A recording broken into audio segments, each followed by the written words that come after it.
हम सभी के चहीते झारखंड के आन बान शान, झारखंड के युवा के दिल के धड़कन जयराम कुमार महतो टुमली विधायक सभा जेल कैंप केंद्रीय अध्यक्ष जयराम महतो जी पधार चुके हैं। वो अपने दमदार वक्तव्य के साथ सबको संबोधन करेंगे। हेलो, क्योंकि जैसा कि संगीत बाबू ने कहा कि हमारे पास वक्ता बहुत ज़्यादा है, लेकिन आचार संहिता का भी समय है और जैसा कि हम लोग को 5 बजे तक का ही समय दिया गया है, तो मान के चले 10-5 मिनट हम लोग एक्स्ट्रा ले सकते हैं। तो हमारे पास इतने वक्ता है कि लगभग हम लोग को 1.5 से 2 घंटा का समय चाहिए था, जो कि संभव नहीं है प्रोटोकॉल के हिसाब से। तो खैर, अभी चुनाव का कैंपेन चलेगा, हम लोग गाँव-गाँव जाएंगे, प्रखंड जाएंगे। कैंपेनिंग अभी लगभग 15 से 20 दिनों का चलेगा। उस समय हमारे वक्ताओं को अपनी बातों को रखने का अवसर निश्चित ही दिया जाएगा। तो आज घाटशिला उपचुनाव झारखंड लोकतांत्रिक क्रांतिकारी मोर्चा पार्टी के उम्मीदवार श्री रामदास मुर्मू जी के नामांकन कार्यक्रम में उपस्थित तमाम साथियों, नौजवानों, माताओं, बहनों, हमारे पार्टी के तमाम पदाधिकारी, कार्यकारिणी सदस्यों और लोकतंत्र के चौथे स्तंभ मीडिया हाउस से जुड़े हुए तमाम साथियों, आज झारखंड राज्य में घाटशिला का उपचुनाव होना है। चुनाव प्रत्येक 5 वर्षों में होता है, लेकिन कभी कभी आकस्मिक असामयिक परिस्थितियों के कारण उपचुनाव भी होते हैं। और आज जिस झारखंड की हम बात करते हैं, इस झारखंड को बना हुआ 25 साल हो चुका है। इन 25 सालों में झारखंड की तस्वीर जिस प्रकार से बदलनी चाहिए थी, झारखंड की स्थिति जिस प्रकार से बदलनी चाहिए थी, कहीं ना कहीं आज प्रश्न चिन्ह लगा है। आज झारखंड का हर एक गली, झारखंड का हर एक गांव, हर एक टोला, हर एक मोहल्ला, हर एक कस्बा इस बात को कह रहा है कि आखिर हमारे पूर्वजों ने झारखंड राज्य क्यों बनाया, क्यों हमारे पूर्वजों ने लड़ के झारखंड राज्य लेने का काम किया। आज झारखंड का मतलब एक भवन, लेकिन इस भवन के निर्माण में जो नींव दी गई है, उस नींव में हमारे पूर्वजों का रक्त सना है, उस नींव में माताओं की चित्कार सनी हुई है, उस नींव में छोटे छोटे बच्चों की रुदन और क्रंदन छिपी हुई है, तब जाकर हमने अलग झारखंड राज्य लिया है। लेकिन आज 25 साल के बाद हर एक झारखंडी, चाहे वो नौजवान है, वो महिला है, वो बुजुर्ग हो, वो किसान हो, वो कामगार हो, वो यही सवाल कर रहा है कि आखिर हमने झारखंड राज्य किन के लिए लिया था। और आपको भी ये तय करना है, हमारे नौजवान साथियों, हमारी माताओं बहनों, के झारखंड राज्य हमने किसके लिए लिया है? क्या सिर्फ 81 विधायकों के लिए झारखंड राज्य लिया गया है? क्या कुछ परिवारों के लिए झारखंड राज्य लिया गया है? तो इस बात का उत्तर घाटशिला के उपचुनाव में आपको देना होगा, क्योंकि दोनों जो प्रत्याशी हैं, इंडिया गठबंधन और एनडीए गठबंधन, उनके घर वाले, वो परिवार वाले हैं। उसका उत्तर आप यहाँ की जनता को देना है। और मैं आपको स्पष्ट कहना चाहूंगा कि इससे पहले जो हमारा 8000 वोट आया था, वो जनता का वोट नहीं था, वो तो हमारे कार्यकर्ताओं का वोट था। यानी 1 साल के से भी कम समय में हमारी पार्टी का रजिस्ट्रेशन, मात्र चुनाव जो विधानसभा का चुनाव था उससे 2-3 महीना पहले रजिस्ट्रेशन हुआ था। और हम लोग जो कार्यक्रम करते थे, यूट्यूब वगैरह में जो हमारे भाषण गांव में लोग सुनते थे, उस भाषण से प्रभावित होकर हम लोग जो काम करते थे, धरना देते थे, मुआवजा के लिए लड़ते थे, चाहे ब्लॉक हो, कंपनी हो, फैक्ट्री हो, तो उन कार्यक्रमों को देखकर, उन कार्यक्रमों को सुनकर हमें 8000 लोगों ने वोट दिया था। तो अगर वो 8000 लोग आज की तारीख से, आज की तारीख नहीं कहेंगे क्योंकि अभी मान के चलिए सिंबल आना बाकी है, यानी जिस दिन सिंबल मिलेगा उस दिन की तारीख से वो 8000 लोग अगर ये डिसाइड कर लें कि वो दिन में 10 दिन में नहीं, पूरे चुनाव भर, पूरे चुनाव का जिस दिन वोटिंग नहीं हो जाता है, उस दिन तक अगर वो लोग 10-10 वोट एकत्रित कर लें, अपने मेहनत से अगर 10-10 लोगों को वोट करवा दें, तो चुनाव हम लोग जीत जाएंगे। 8000 को अगर मात्र 10-10 वोट, जितने भी हमारे पूर्व के चुनाव में हम लोगों को वोट मिला था, 8092 के आसपास का वोट था, और वो सारे हमारे कार्यकर्ता हैं। जनता, चूंकि अभी तक हम लोग जनता के बीच पहुंची नहीं है, चूंकि नई पार्टी है, नए लड़के हैं, चाहे रामदास मुर्मू रहे, चाहे खुद मैं रहूं, या हमारे मंच में जितने भी हमारे भाई बहन जो पूर्व में प्रत्याशी भी रहे हैं, पार्टी के बड़े पदाधिकारी हैं, उनकी आयु क्या है? 25 से 35 साल के बीच की आयु है।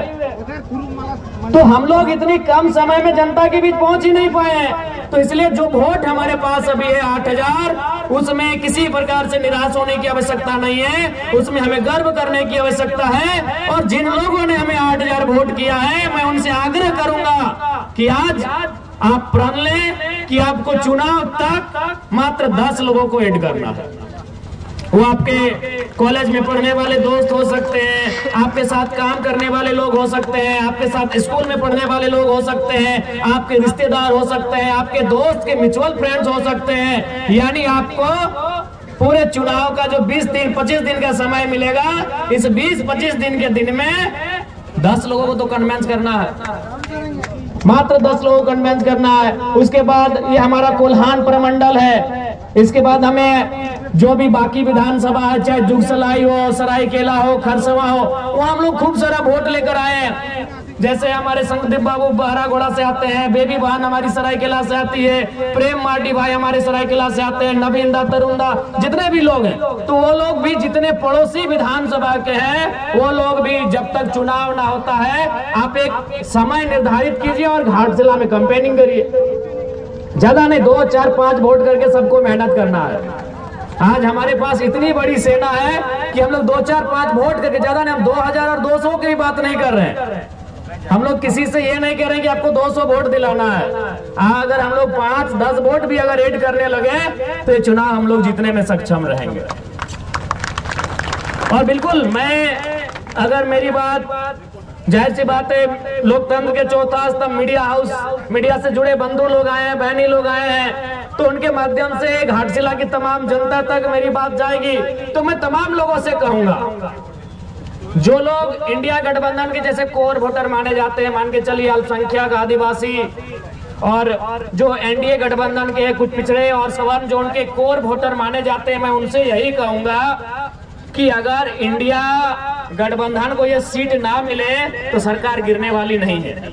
एनडीए गठबंधन को अगर ये सीट ना मिले तो उससे कोई फर्क पड़ने वाला नहीं है। लेकिन अगर जेएलकेएम को एक सीट मिलता है तो हम सीधे दोगुना हो जाएंगे, दोगुनी ताकत के साथ, दोगुने उत्साह के साथ, दोगुनी रफ्तार के साथ विधानसभा में मुद्दों को रखेंगे। मैं तमाम घाटशिला विधानसभा के तमाम वोटर से कहूंगा, क्योंकि आज के डेट में अब जनता का वोट तो रहा नहीं, अब जनता कहाँ रही वोट देने वाली, अब तो सब किसी का वोटर है। अब पहले चुनाव होता था कि जनता वोट करती थी कि 5 साल में किसी को बदलने की जरूरत करती थी, कोई अगर गलत काम करे तो उसे हराने का काम करती थी। लेकिन अब जनता क्या हो गई कि किसी पार्टी विशेष का वो आइडियोलॉजी में ढल चुकी है कि भाई वो उसका कैंडिडेट, अगर कोई इस पार्टी का कैंडिडेट आ जाए वो अच्छा है बुरा है, उसमें कोई भी रहे, क्योंकि हम देश में देख रहे हैं मोदी जी को, हम तो उसी को दे देंगे वोट। या हम देख रहे हैं हेमंत सोरेन जी को, उनके सिंबल से कोई भी आएगा हम उसको वोट कर देंगे। पहले होता था कि लोग इतना सोचते थे कि भाई 5 साल ये प्रत्याशी हमारे गांव में नहीं आया, जीतने के बाद हमसे नहीं मिला, इसने हमारे मुद्दों को उठाया नहीं, इस बार इसको हराएंगे। लेकिन अब जनता तो ऐसी रही नहीं, वो अच्छा है बुरा है, वो एनडीए से है तो एनडीए का एक वोट है, एनडीए का एक माइंडसेट है कि भाई ये समाज के लोग, मैं किसी समाज का नाम नहीं लेना चाहता हूं क्योंकि मुझे किसी से आपत्ति, मैंने तो एक माइंडसेट बन गया कि फलाना समाज, ओबीसी का फलना वर्ग, जनरल का फलना वर्ग, ये एनडीए का वोट, इंडिया माइनॉरिटी ट्राइबल्स, ये फलना वर्ग, ये इंडिया का वोट है। तो मैं उन लोगों से कहना चाहूंगा कि फिलहाल घाटशिला के चुनाव में 29 में आप क्या करेंगे नहीं करेंगे 29 में देखा जाएगा, लेकिन घाटशिला के चुनाव में मैं आपसे इतना तो आग्रह करूंगा कि एक सीट जीतने से ना बीजेपी ज्यादा उनको कुछ होने वाला है, ना सरकार को कुछ होने वाला है। लेकिन अगर एक सीट हम जीत जाते हैं तो आपको भी मालूम है अभी विधानसभा में बोलने के लिए क्या समय दिया जाता है कि जिस पार्टी का जितना विधायक हो उतना मिनट दिया जाता है। तो जेएलकेएम पार्टी का एक विधायक के 1 मिनट दिया जाता है। अगर हम लोग घाटशिला को जीत जाएंगे तो 2 विधायक होगा तो 2 मिनट दिया जाएगा। तो 1 मिनट में अगर हम सदन में सार्थकता के साथ जनता के मुद्दों को रख सकते हैं तो 2 मिनट में दुगना रखा जाएगा। काम दोगुना बढ़ेगा, मुद्दे दोगुने सदन के सामने आएंगे। और आप ये भी देखे होंगे कि हमने कभी अगर मगर की बात नहीं की है। विधानसभा को आपने देखा होगा टेलीविजन, टीवी में, अपने मोबाइल में, चैनल्स में, चाहे किसी भी, हमने कभी इधर उधर की बातें नहीं की, ना हमने किसी की आलोचना ना प्रशंसा में समय दिया। आप तो देखे होंगे बहुत सारे लोग अपने किसी को अगर इंडिया की बात है तो हेमंत सोरेन जी को कभी शाहरुख खान कह के फुलाने लगते हैं, अगर एनडीए को बोलने दिया जाए तो मोदी का गुणगान करने लगते हैं। लेकिन एकमात्र विधायक है जयराम महतो जो टू द पॉइंट, चाहे वो किसी भी मामला हो, वो विस्थापन नीति का मामला हो, स्थानीय नीति का मामला हो, या स्टूडेंट का मामला हो, या किसान का मामला हो, किसी का मामला हो, मैं टू द पॉइंट बात को उठाने का काम करता हूँ। तो इसलिए ये चुनाव एक नया चुनाव होगा, एक नए तरीके का चुनाव होगा। और बिल्कुल आज इस राज्य की जनता को भी तय करना है कि इस राज्य का भला कैसे होगा, इस राज्य के युवाओं को उनका अधिकार कैसे मिलेगा, इस राज्य की महिलाओं को उनका अधिकार कैसे मिलेगा। और सबसे बड़ी बात, जो शहीदों के सपने से झारखंड सींचा गया है, उन शहीदों का सपना कैसे साकार होगा, ये आज सबसे पहले तो घाटशिला की जनता को तय करना होगा। यार एक बात जान लीजिए, आज देखिए बहुत सारे लोग, मुझे कहने में किसी प्रकार से असहज महसूस नहीं हो रहा है, मैं साफ कहता हूँ, जो भी प्रत्याशी आए हैं, चाहे बाबूलाल दादा रहे, चाहे सोमेश दादा रहे, जनता इनको व्यक्तिगत रूप से पसंद नहीं कर रही है। हम लोग भी अभी घूम के आए, हम लोग जिधर से आए वो बाजार होता है, आपको मालूम है बाजार में ज्यादातर थोड़ा सा एनडीए के सपोर्टर होते हैं, उन लोग भी बोल रहे थे कि हम लोग का वोट देना मजबूरी होता है, हम लोग भी बाबूलाल जी को पसंद नहीं कर पा रहे हैं कैंडिडेट। तो मैं जनता से कहना यह चाहता हूं कि अगर आप जब तक मजबूरी में वोट देंगे तो मजबूरी में वो लोग टिकट भी तो देंगे। जब तक जनता मजबूरी में वोट देगी, पॉलिटिकल पार्टियां मजबूरी में टिकट देगी। इसलिए आप तीसरे फ्रंट को चुनिए, आप चौथे फ्रंट को चुनिए, तभी नेशनल पार्टियां अच्छे उम्मीदवारों को टिकट देगी।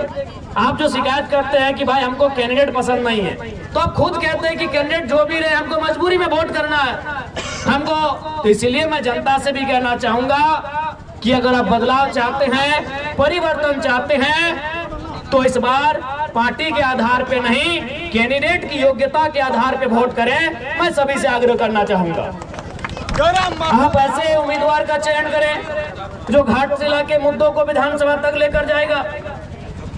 आज आप देखे होंगे हम विधायक डुमरी के हैं, लेकिन हमने जादूगोड़ा का मामला को विधानसभा में उठाया।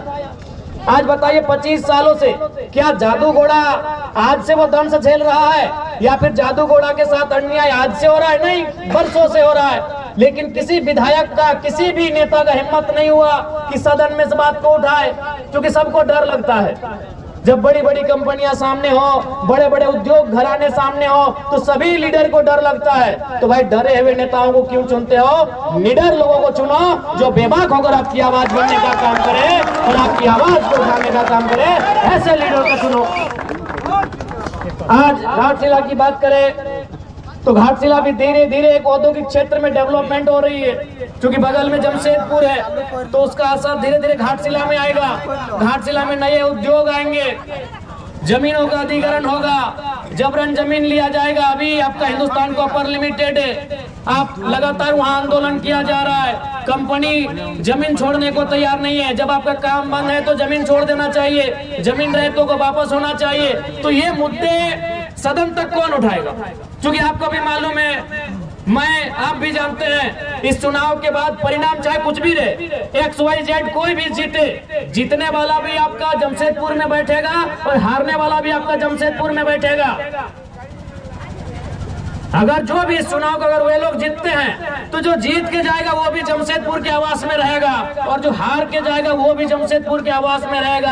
आपके साथ, आपके दुख में, आपके दर्द में, आपके पीड़ा में कौन रहेगा, ये घाटशिला की जनता को तय करना है। और हमें लगता है रामदास मुर्मू जी से बेहतर कोई कैंडिडेट नहीं है जो आपके साथ खड़ा रहे। आपके साथ कौन लड़ेगा? आपके साथ धरने में कौन बैठेगा? आपके साथ कोई समस्या होगी तो कौन खड़ा होगा? आज आप देखिए, जब से जेल कैंप पार्टी का उदय हुआ है, जब भी किसी को अगर तो थोड़ा मने चोट भी लगता है, मामूली चोट लगता है, तो सबसे पहले जेल कैंप को याद किया जाता है। और हम लोग रात 2 बजे 3 बजे तक धरना में जाके बैठते हैं। जब तक उसको न्याय नहीं मिले। अरे राज्य में तो छोड़िए, हम लोग प्रदेश भी जाते हैं। हमारे पार्टी के लोग मजदूरों की बात को अगर देखा जाए, न्याय दिलाने के लिए हम लोग राजस्थान उड़ीसा तक जाते हैं। तो ये भी आपको तय करना है, बड़ी पार्टियां, चूंकि बड़ा लेवल है उनका, बड़ी पार्टियां हैं, वो आपके बीच चुनाव में आएंगी। हमेशा अगर आपके बीच कोई है तो जेल कैंप खड़ा है। इसलिए मैं जनता जनार्दन से आग्रह करूंगा, जो लोग यहाँ तक नहीं भी आए हैं, चूंकि दीपावली का दिन चल रहा है, हम लोग इस बात को समझ रहे हैं कि लोग पर्व त्योहार है, लेकिन जो लोग घरों में भी बैठे हुए हैं, मैं उनको स्पष्ट कहूंगा, इस बार वोट बदलाव के लिए करिए। बदलाव का होना बहुत जरूरी है। अगर बदलाव नहीं होगा तो राजनीति कुछ परिवारों तक सीमित रह जाएगा। फिर और यहाँ आप सोचिए ना, यही आप सोचिए चंपई चचा, क्योंकि मान के चले सोम्या जी के पिताजी का देहांत हुआ है, तो उस पर हम थोड़ा सा रहने देते हैं। हम चंपई चचा का उदाहरण लेते हैं। चंपई चचा मुख्यमंत्री रह चुके हैं, कई बार मंत्री रह चुके हैं, रहे कि नहीं, लेकिन फिर भी उनको याद है कि बाबूलाल सोरेन को सेट कर दिया जाए। चंपई चचा मुख्यमंत्री रह चुके हैं, मंत्री रह चुके हैं, कई बार विधायक रह चुके हैं, फिर भी उनको बुढ़ापे में चिंता है, जबकि उनके पास अरबों की संपत्ति है। अगर आज के दिन से चंपई चाचा बिस्तर में बैठ जाए ना, बेड में बैठ जाए, घर में खटिया में बैठ जाए, तो उनकी 5 पुश्ते आराम से बैठ के खाएंगे। आज भी अगर चंपई चाचा कुछ ना करे, चंपई चाचा अगर कुछ ना करे, तो उनकी हमें लगता है कम से कम, ज्यादा तो हो, बहुत ज्यादा होगा, 5 पुश्ते यानी 5 पीढ़ियां बैठ के खाएंगी। फिर भी उनको चिंता है कि बाबूलाल सोरेन को विधायक कैसे बनाना है। बगल में रघुवर दास जी हैं, मुख्यमंत्री रह चुके हैं, गवर्नर रह चुके हैं, कई बार वो भी मंत्री रह चुके हैं, हमको लगता है 5-6 बार विधानसभा भी जा चुके हैं, यानी विधायक बन चुके हैं। फिर भी उनको चिंता है कि अपनी पुतोहू को टिकट देके विधायक बना दिए, जबकि आपको भी मालूम है वो 5-10 पीढ़ी बैठ के खाएंगे। लेकिन रघुवर चचा को भी चिंता है कि हमारी पुतोहू विधायक कैसे बने। यही आपके अर्जुन मुंडा जी, हमारे इस राज्य के और एक मुख्यमंत्री, बहुत नामी चेहरे, केंद्र में भी मंत्री रह चुके हैं, उनको भी चिंता है कि अपनी पत्नी को इस बार टिकट दिला दे, पटका से उनकी पत्नी लड़ी। तो ये अब जनता को तय करना है कि जो मुख्यमंत्री रहा है उसको अपने बच्चों की चिंता है, उसे अपने बेटे की, पुतोहू की, पत्नी की चिंता है। तो जनता अपने बच्चों की चिंता करती है नहीं करती है, ये आप पे डिपेंड करता है। उनसे सीखिए कम से कम। वो मैं 3 मुख्यमंत्री का आपको नाम गिनाया, आप ही के कोल्हान के, उधर मधुपुरा को छोड़ देते, अभी दूरी है, यही आपके अगल बगल के चंपई चचा, रघु चाचा, मुंडा जी, 3 मुख्यमंत्री। और किनको टिकट दिलाया? एक ने बेटे को जो घाटशिला में उम्मीदवार है, एक ने पत्नी को जो चुनाव हार गई, और एक ने अपनी पुतोहू को जो चुनाव जीत के विधायक बनी है। अरे जिनके पास अरबों की संपत्ति है, लाख और करोड़ तो छोड़िए, अरबों की, जिनकी संपत्ति अनुमानित अरबों की है, आज वे लोग चिंता कर रहे हैं मेरा बेटा कैसे विधायक बने, मेरी बहू कैसे विधायक बने, मेरी पत्नी कैसे विधायक बने। तो आज जनता को भी सोचना होगा कि जनता की आवाज कौन बनेगा, जनता के लिए लड़ेगा कौन, जनता के बच्चों के भविष्य की आवाज कौन बनेगा, उनके शिक्षा, स्वास्थ्य, रोजगार पे बात कौन करेगा, उसके लिए उनको वोट करना है, ये जनता को समझना होगा। और नहीं तो फिर इसी प्रकार ये राजनेता इस राजनीति को हमसे दूर लेके चले जाएंगे। जब भारत देश में वोट देने की तारीख की शुरुआत हो रही थी, जब भारत देश में वोट देने का नियम बन रहा था, तो देश के संविधान निर्माताओं के प्रमुख डॉक्टर भीमराव अंबेडकर जी ने कहा था कि आज के बाद से इस देश में राजा रानी के पेट से नहीं, मतपेटी से निकलेगा। लेकिन जनता ने उस पैटर्न को तोड़ दिया है। आज फिर आप राजा के घर में राजा चुनने लगे हैं। अरे राजा के घर में राजा ना चुना जाए, इसीलिए तो वोट का अधिकार मिला है आपको, कि राजा की पत्नी को रानी ना बनाया जाए, राजा के बेटे का राज्याभिषेक ना किया जाए, इसीलिए वोट मिला है कि एक गरीब किसान को आप राजा बना सके। और आप फिर अगर उस वोट का इस्तेमाल उसी राजा परिवार को बनाने में करेंगे, तो 1950 में जो हमारी स्थिति थी और आज 2025 में जो हमारी स्थिति है, क्या अंतर रहा। ये वोट का अधिकार क्यों मिला? ये वोट का अधिकार इसीलिए मिला था कि राजा के घर में राजा नहीं होगा, राजा के घर में रानी नहीं होगी। एक साधारण सा पढ़ा लिखा नौजवान, चाहे वो किसान का बेटा रहे, वह दलित का बेटा रहे, वह आदिवासी का बेटा रहे, वह किसी मजदूर का बेटा क्यों ना रहे, अगर उसमें टैलेंट होगा, वो हकदार होगा, वो जनता के बीच से चुन के जाएगा। इसलिए वोट की व्यवस्था आई। लेकिन हम और आप तो फिर उस व्यवस्था को दरकिनार कर रहे हैं। तो अगर आज 2025 में अगर हम लोग फिर उस व्यवस्था को दरकिनार करते हुए राजा के घर में राजा के बेटों को विधायक सांसद चुनेंगे, तो याद रखिएगा 2050 आते आते फिर से आपको आभास होगा कि हम नाम के लोकतंत्र में असल में राजतंत्र का हिस्सा बन के रह गए। आपको उस समय फिर एहसास होगा कि अंग्रेज चले गए हैं, लेकिन उनकी ईस्ट इंडिया कंपनी आज HCL कंपनी का रूप धारण कर चुकी है। आज टाटा टिस्को टेल्को के रूप में काम कर रही है। चूंकि आपने फिर से वही परिपाटी को दोहराया, आपने फिर से वही पैटर्न को दोहराया कि राजा के घर में जो होगा देखा जाएगा। तो फिर जनता का सुनेगा कौन, जनता की पूछेगा कौन? आप ईमानदारी से बताइए, घाटशिला में अगर कोई भी जरूरत पड़ा, घाटशिला में अगर कोई भी दुख पड़ा, तो क्या वे लोग आपके बीच आकर इस प्रकार जमीन में बैठेंगे? क्या आपके साथ ढोल कर में बैठकर आपके लिए आंदोलन करेंगे? क्या आपके साथ सड़क में बैठकर आपकी आवाज को बुलंद करेंगे? नहीं करेंगे। वो साहस अगर किसी में है तो केवल और केवल जेल कैंप पार्टी में है। इसलिए हमारे प्रत्याशी श्री रामदास मुर्मू जी को विजय बनावे। सुबह देवेंद्र नाथ महतो थे और शाम को जयराम महतो था। वो हाथ जुटने का काम कौन किए? हमारे पार्टी के देवेंद्र बाबू किए कि नहीं? चंपई चाचा डर से अंदर में थे और उनका बेटा का बोली आप सुने होंगे, बाबूलाल भैया का। उनको मीडिया को नहीं, उनको पूछा, पुलिस बोला कि चलिए आपको अरेस्ट करके थाना ले जाते हैं। बोला नहीं, हम यूट्यूब में देखे हैं, हम लोग के आदिवासी भाई का इनकाउंटर हुआ है, तो आप मेरा भी इनकाउंटर कर देंगे, हमको डर है। तो बताइए बाबूलाल दा इतना डरिएगा तो राजनीति काहे कर रहे हैं? चंपई चाचा इतना खेत ला दिए हैं, बस जोतिए और खाइए।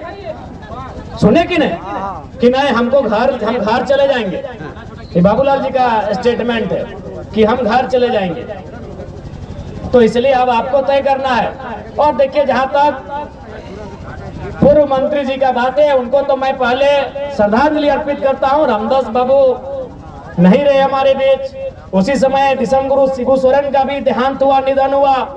निसंदेह उनके निधन होने से, उनके दुनिया से चले जाने से राज्य की जनता मर्माहत है, राज्य की जनता में दुख है। लेकिन ये जरूरी नहीं है कि उनके घर से जो आएगा विधायक बनने के लिए वही उस राज्य को चलाएगा या फिर वही उनकी तरह काम करेगा। यहाँ सिंपल है। आपको याद होगा जब हमारे ही डुमरी विधानसभा में जगन्नाथ बाबू नहीं रहे तो वहाँ एक स्लोगन आया कि टाइगर विल रिप्लेस टाइगर।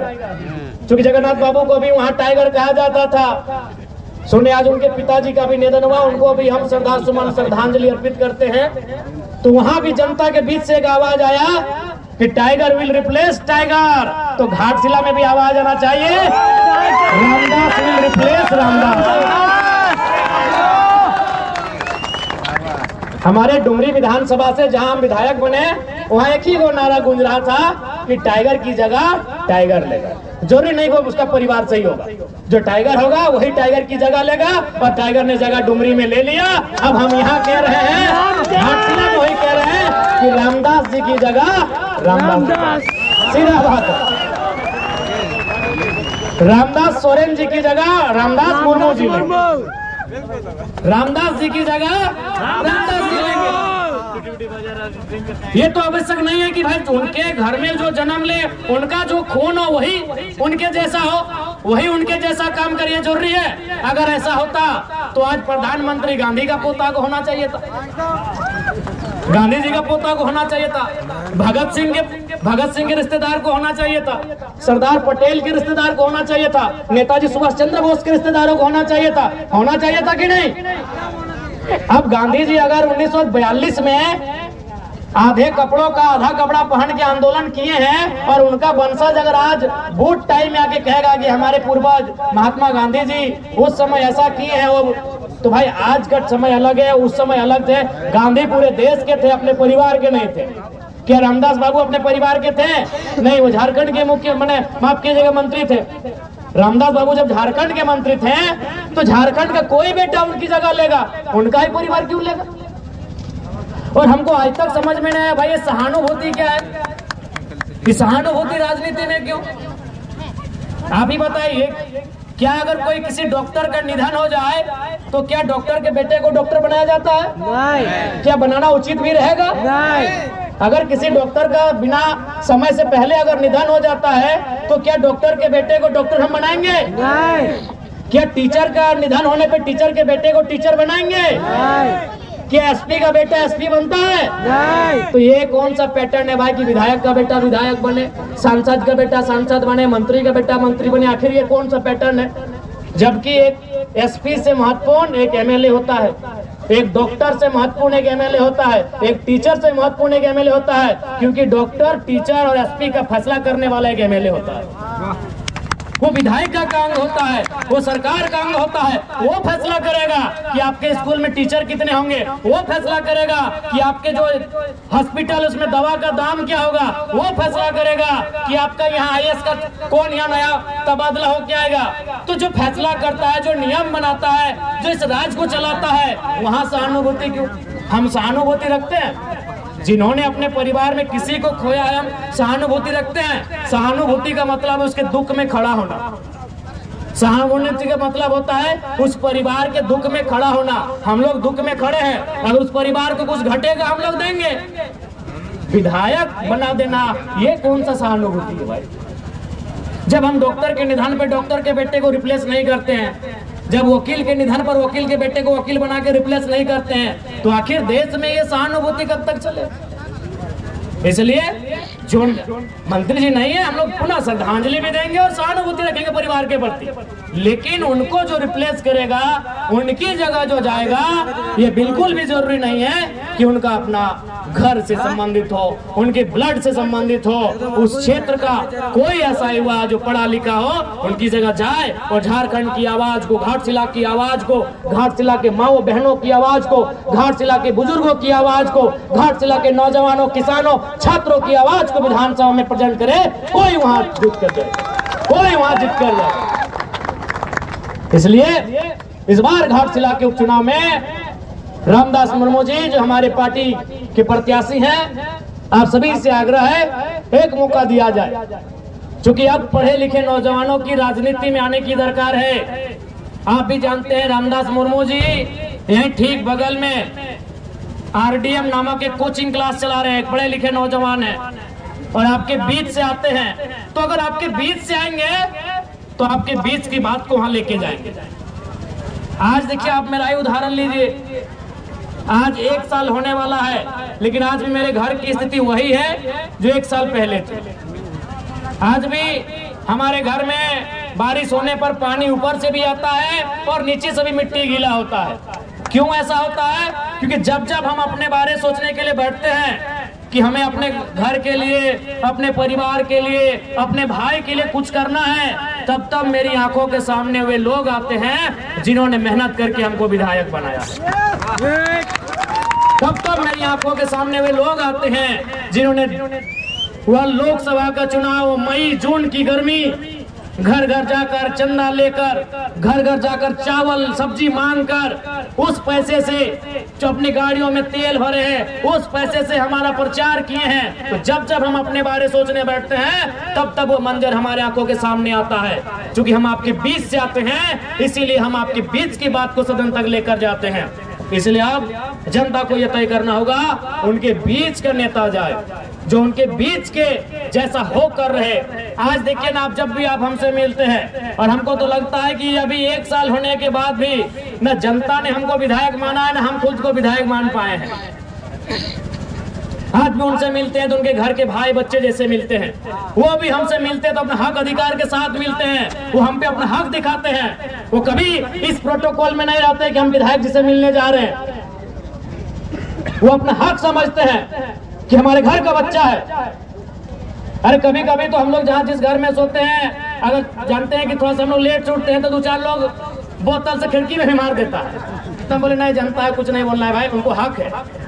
विधायक के घर में जाने से पहले 4 गो गेट का एंट्री होता है, लेकिन हमारे घर में जनता जाती है, कभी हम लोग लेट उठते हैं, देखे मैंने खिड़की टूटे नहीं तो कभी के बोतल फेंक देता है विधायक झूठ।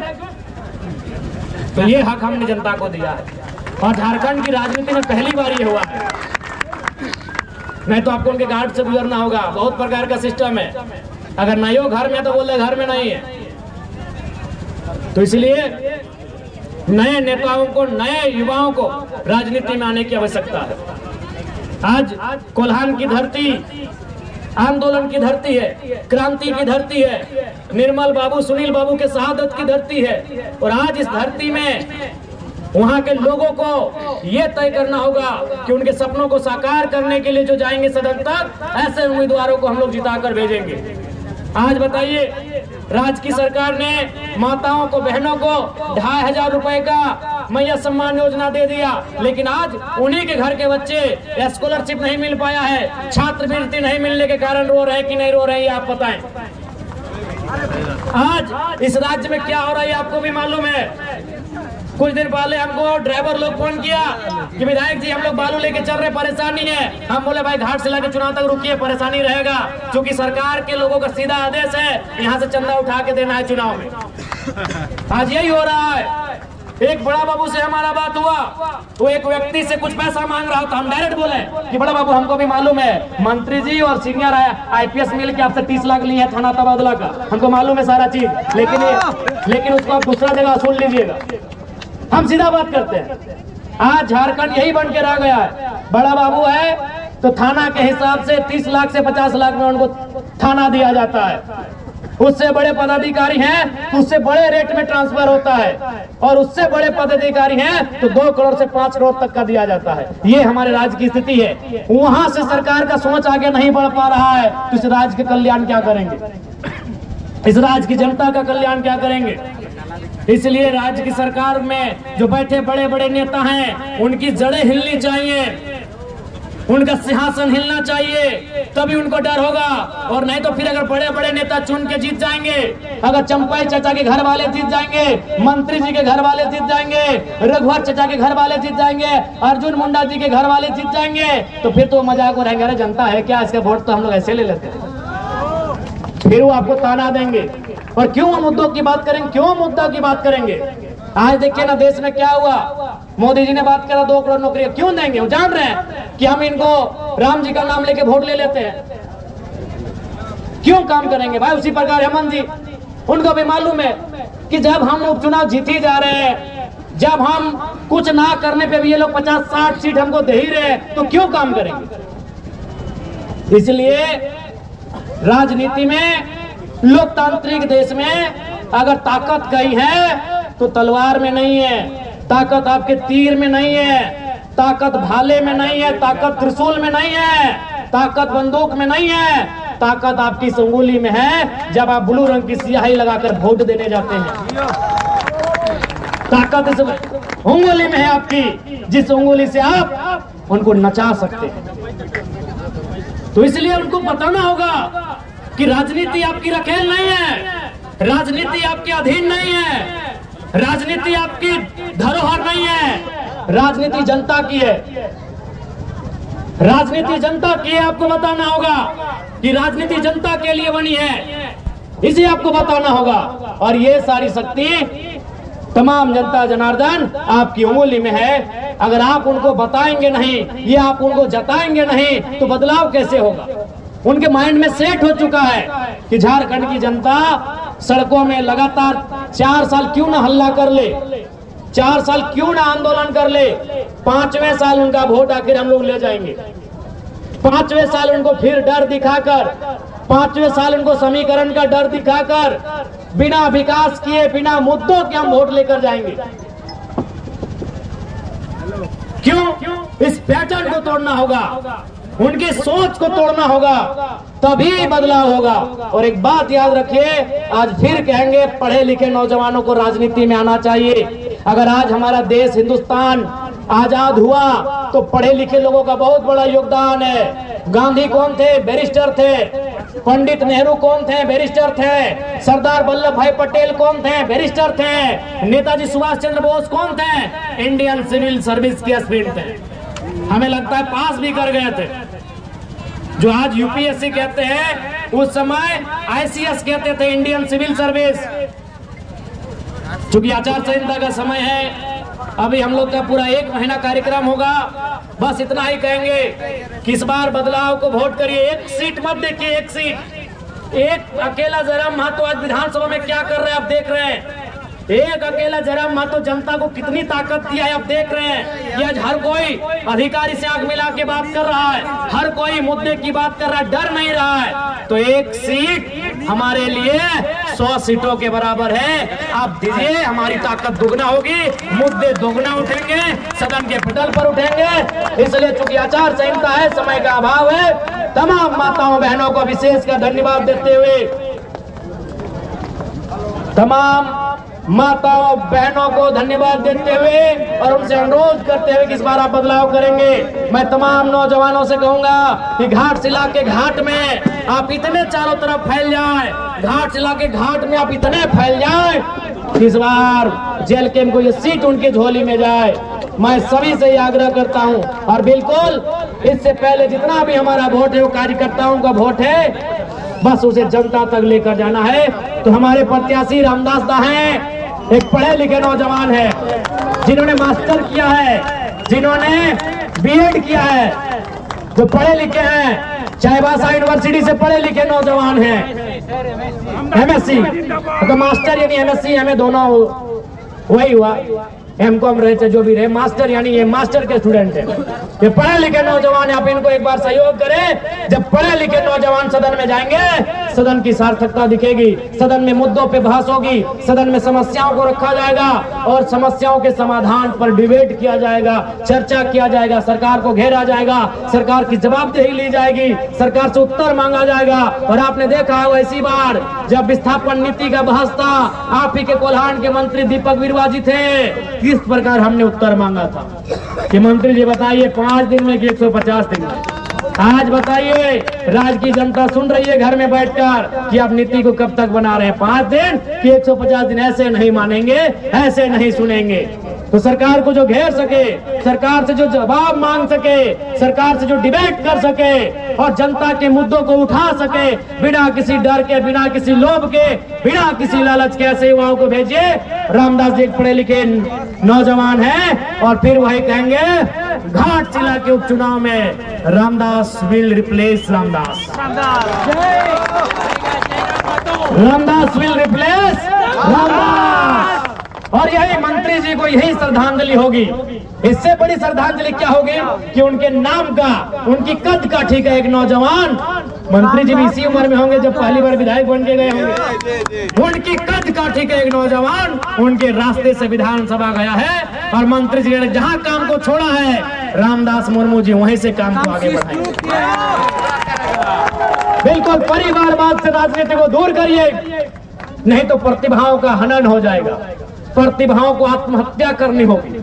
आज प्रतिभा आत्महत्या कर रही कि नहीं कर रही है? आज टैलेंट सुसाइड कर रहे हैं और जो लोग पैरवी वाले हैं वो जिंदगी का मजा ले रहे हैं। इसलिए अगर टैलेंट को किसी का मोहताज ना बनना पड़े, प्रतिभाओं का हनन ना हो, प्रतिभाओं का अतिक्रमण ना हो, इसके लिए प्रतिभाओं को सदन में ले जाने की जरूरत है। अगर परिवार को ही लेकर जाएंगे तो कहीं ना कहीं प्रतिभाओं पर एक गहरा चोट होगा। समय का अभाव है। पुनः मीडिया हाउस के साथ साथ पार्टी के तमाम साथियों को, सभी को जोहार करते हुए घाटशिला की जनता को ये संदेश देंगे, इस बार जब आप वोट करें तो बदलाव के लिए करें। राजनीति की जो प्री पार्टी है उस पर पार्टी को तोड़ने के लिए वोट करें। यही मैं आप सभी से आग्रह करूंगा। सभी को जोहार, नमस्कार, आदाब, सलाम, जय झारखंड, जोहार झारखंड। और अभी दीपावली चल रहा है, सोहराय, सबको बहुत बहुत शुभकामनाएं।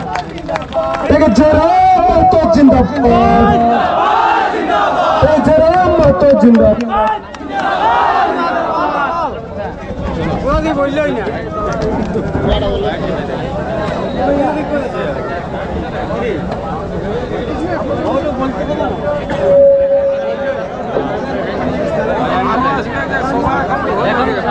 टाइगर जिंदाबाद, जिंदाबाद, जिंदाबाद।